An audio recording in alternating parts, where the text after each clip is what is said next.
जय माता दी बंधुओं, कैसे हैं आप लोग। हम ईश्वर से प्रार्थना करते हैं कि आप सभी अपने जीवन में चौगनी तरक्की करें और मस्त रहें। हमारे इस अनोखे वीडियो में आपका तहे दिल से स्वागत है।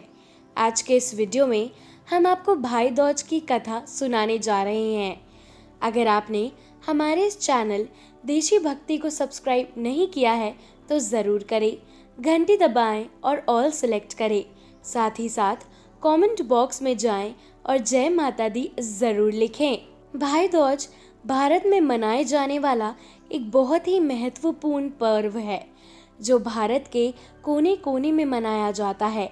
भाई दूज एक हिंदू त्योहार है और भारत और नेपाल में मनाया जाता है।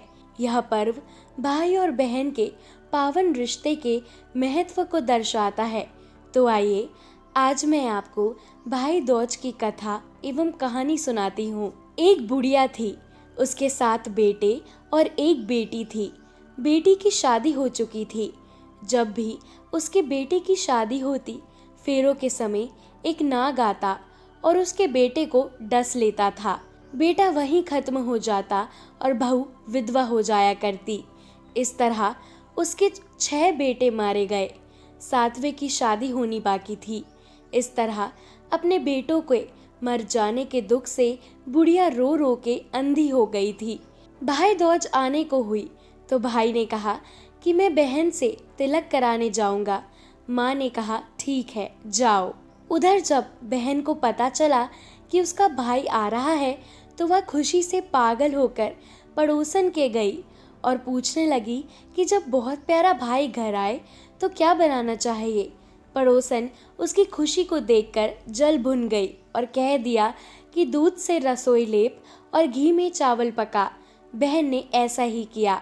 उधर भाई जब बहन के घर जा रहा था तो उस रास्ते में उसे सांप मिला। सांप उसे डसने को हुआ तो भाई बोला, तुम मुझे क्यों डस रहे हो। सांप बोला, मैं तुम्हारा काल हूँ और मुझे तुमको डसना है। भाई ने कहा, मेरी बहन मेरा इंतज़ार कर रही है। मैं जब तिलक लगाकर वापस लौटूंगा तब तुम मुझे डस लेना। सांप ने कहा, भला आज तक कोई अपनी मौत के लिए लौट के आया है जो तुम आओगे। तो भाई ने कहा कि अगर तुझे यकीन नहीं है तो तू मेरे झोले में बैठ जा। जब मैं अपनी बहन से तिलक कर लूँ तब तू मुझे डस लेना। सांप ने ऐसा ही किया। भाई बहन के घर पहुंच गया। दोनों बड़े खुश हुए। भाई ने बोला, बहन जल्दी से मुझे खाना दे, बड़ी भूख लगी है। अब बहन दुविधा में पड़ गई कि वो क्या करे। ना तो दूध की रसोई सूखे और ना ही घी में चावल पके। भाई ने पूछा, बहन इतनी देर क्यों लग रही है, तू क्या पका रही है। तब बहन ने बताया कि ऐसा ऐसा किया है। भाई ने बोला, पगली, कहीं घी में कभी चावल पके हैं या दूध में कोई रसोई लीपी है। गोबर से रसोई लीप और दूध में चावल पका। बहन ने ऐसा ही किया। खाना खा के भाई को बहुत जोर नींद आ गई। इतने में बहन के बच्चे आ गए। बोले, मामा मामा हमारे लिए क्या लाए हो। भाई बोला, मैं तो कुछ नहीं लाया। बच्चों ने वो झोला ले लिया जिसमें सांप था। जैसे ही उसे खोला उसमें से हीरे का हार निकला। बहन ने कहा, भैया तूने बताया नहीं कि तू मेरे लिए इतना सुंदर हार लाया हो। भाई बोला, बहन तुझे पसंद है तो तू ले ले, मुझे हार का क्या करना। अगले दिन भाई बोला, अब मुझे जाना है, मेरे लिए खाना रख दे। बहन ने उसके लिए लड्डू बना के एक डिब्बे में रख दे दिए। भाई कुछ दूर जाकर थक कर एक पेड़ के नीचे सो गया। उधर बहन के बच्चों को जब भूख लगी तो माँ से कहा कि खाना दे दो। माँ ने कहा, खाना अभी बनने में देर है। तो बच्चे बोले कि मामा को जो रखा है वही दे दे। तो वह बोली कि लड्डू बनाने के लिए बाजरा पीसा था, वही बचा है, चक्की में रखा है, जाकर खा लो। बच्चों ने देखा कि चक्की में तो सांप की हड्डियां पड़ी हैं। यही बात माँ को आकर बताई तो वह बावड़ी सी होकर कि भाई के पीछे भागी। रास्ते भर लोगों से पूछती रही कि किसी ने मेरे बावरा सा भाई देखा है। तब एक ने बताया कि कोई लेटा तो है पेड़ के नीचे, देख ले वही तो नहीं। भागी भागी पेड़ के नीचे पहुंची, अपने भाई को नींद से उठाया। भैया भैया, कहीं तूने मेरे लड्डू तो नहीं खाए? भाई बोला, ले ये ले तेरे लड्डू। नहीं खाए मैंने, ले दे के लड्डू ही तो दिए थे। उसके भी पीछे पीछे आ गई। बहन बोली, नहीं भाई, तू झूठ बोल रहा है, जरूर तूने खाया है, अब तो मैं तेरे साथ ही चलूंगी। भाई ने कहा, हाँ तो तू मान नहीं रही है तो फिर चल। चलते चलते बहन को प्यास लगती है। वह भाई को कहती है कि मुझे पानी पीना है। तो भाई बोला, अब मैं यहाँ तेरे लिए पानी कहाँ से लाऊं? देख, दूर कहीं चील उड़ रही है, चली जा, वहाँ शायद तुझे पानी मिल जाए। तब बहन वहाँ गई और पानी पीकर जब लौट रही थी तो रास्ते में देखती है कि एक जगह जमीन पे 6 शिलाएं गड़ी हैं और एक बिना गड़ी रखी हुई थी। उसने एक बुढ़िया से पूछा कि ये शिलाएं कैसी हैं? उस बुढ़िया ने बताया कि एक बुढ़िया है, उसके 7 बेटे हैं। 6 बेटे तो शादी के मंडप पे ही मर चुके हैं, तो उनके नाम की ये शिलाएं जमीन पे गड़ी हैं। अभी 7वें की शादी होनी बाकी है। जब उसकी शादी होगी तो वह भी मंडप में मर जाएगा, तब यह 7वीं शिला भी जमीन में गड़ जाएगी। यह सुनकर बहन समझ गई कि ये शिलाएं किसी और की नहीं बल्कि उसकी भाइयों के नाम की ही हैं। उसने उस बुढ़िया से अपने 7वें भाई को बचाने का उपाय पूछा। बुढ़िया ने उसे बता दिया कि वह अपने 7वें भाई को कैसे बचा सकती है। सब जानकर वह वहां से अपने बाल खुले करके पागलों की तरह अपने भाई को गालियां देती हुई चली। भाई के पास आकर बोलने लगी, तू तो जलेगा, कुटेगा और मरेगा। भाई उसके ऐसे व्यवहार को देखकर चौंक गया, पर उसे कुछ समझ नहीं आया। इसी तरह दोनों भाई बहन माँ के घर पहुँच गए। थोड़े समय के बाद भाई के लिए सगाई आने लगी। उसकी शादी तय हो गई। जब भाई को सेहरा पहनाने लगे तो वह बोली, इसको क्यों सेहरा बंधेगा? सेहरा तो मैं पहनूंगी, ये तो चलेगा और मरेगा। सब लोगों ने परेशान होकर सेहरा बहन को दे दिया।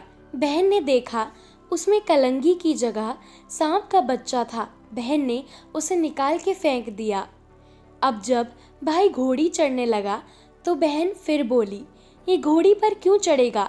घोड़ी पर तो मैं बैठूंगी, ये तो जलेगा और मरेगा, इसकी लाश को चील कौवे खाएंगे। सब लोग बहुत परेशान हो गए। सब ने उसे घोड़ी पर भी चढ़ा दिया। अब जब बारात चलने लगी तो बहन बोली, ये क्यों दरवाजे से निकलेगा? ये तो पीछे के रास्ते से जाएगा, दरवाजे से तो मैं निकलूंगी। जब वह दरवाजे से नीचे से जा रही थी तो दरवाजा अचानक गिरने लगा। बहन ने एक ईंट उठाकर अपनी चुनरी में रख ली। दरवाजा वहीं रुक गया। सब लोगों को बड़ा अचंभा हुआ। रास्ते में एक जगह बारात रुकी तो भाई को पीपल के पेड़ के नीचे खड़ा कर दिया गया। बहन कहने लगी, ये क्यों छाँव में खड़ा होगा? ये तो धूप में खड़ा होगा, छाँव में तो मैं खड़ी होंगी। जैसे ही वह पेड़ के नीचे खड़ी हुई, पेड़ गिरने लगा। बहन ने एक पत्ता तोड़कर अपनी चुनरी में रख लिया। पेड़ वहीं की वहीं रुक गया। अब तो सबको विश्वास हो गया कि ये बावली कोई जादू टोना सीख कर आई है, जो बार बार अपने भाई की रक्षा कर रही है।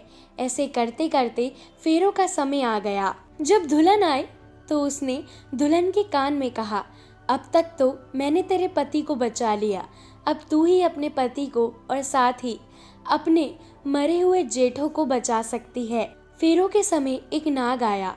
वो जैसे ही दूल्हे को डसने को हुआ, दुल्हन ने उसे एक लोटे में भर के ऊपर से प्लेट से बंद कर लिया। थोड़ी देर बाद नागिन लहर लहर करती आई। दुल्हन से बोली, तू मेरा पति छोड़। दुल्हन बोली, पहले तू मेरा पति छोड़। नागिन ने कहा, ठीक है, मैंने तेरा पति छोड़ा। दुल्हन ने कहा, ऐसे नहीं, पहले 3 बार बोल। नागिन ने 3 बार बोला, फिर बोली कि अब मेरे पति को छोड़ दे। दुल्हन बोली, केवल पति से क्या होगा, मेरे जेठ भी छोड़। ऐसे करते करते नागिन ने जेठ भी छोड़ दिए और इसी तरह दुल्हन ने अपने 6 जेठ भी जीवित करा लिए। उधर रो रो के बुढ़िया का बुरा हाल हुआ था कि अब तो मेरा 7वां बेटा भी बाकी बेटों की तरह मर जाएगा। गांव वालों ने उसे बताया कि उसके 7 बेटा और बहुएं आ रहे हैं। तो बुढ़िया बोली, अगर यह बात सच है तो मेरी आंखों की रोशनी वापस आ जाए और मेरे सीने से दूध की धार बहने लगे। ऐसा ही हुआ। उसने सारे बेटे बहुओं को देखकर वह बहुत खुश हुई। उसने कहा कि यह सब तो मेरी बावली का किया है। कहाँ है मेरी बेटी? सब बहन को ढूंढने लगे। देखा तो वह एक भूसे की कोठरी में सो रही थी। जब उसे पता चला कि उसका भाई सही सलामत है तो वह अपने घर को चल दी। उसके पीछे पीछे सारी लक्ष्मी भी जाने लगी। बुढ़िया ने कहा, बेटी पीछे मुड़ के देख, तू सारी लक्ष्मी ले जाएगी तो तेरे भाई भाभी कहाँ जाएंगे और क्या खाएंगे? तब बहन ने पीछे मुड़ के देखा और कहा, जो माँ ने अपने हाथों से दिया वह मेरे साथ चल, बाद बाकी के भाई भाभी के पास रहे। इसी तरह एक बहन ने अपने भाई की रक्षा की। तो बंधुओं, ये थी भाई दूज की कहानी। अगर आपने अभी तक हमारे इस चैनल देशी भक्ति को सब्सक्राइब नहीं किया है तो ज़रूर करें, घंटी दबाएं और ऑल सेलेक्ट करें। साथ ही साथ कमेंट बॉक्स में जाएं और जय माता दी ज़रूर लिखें। जय माता दी।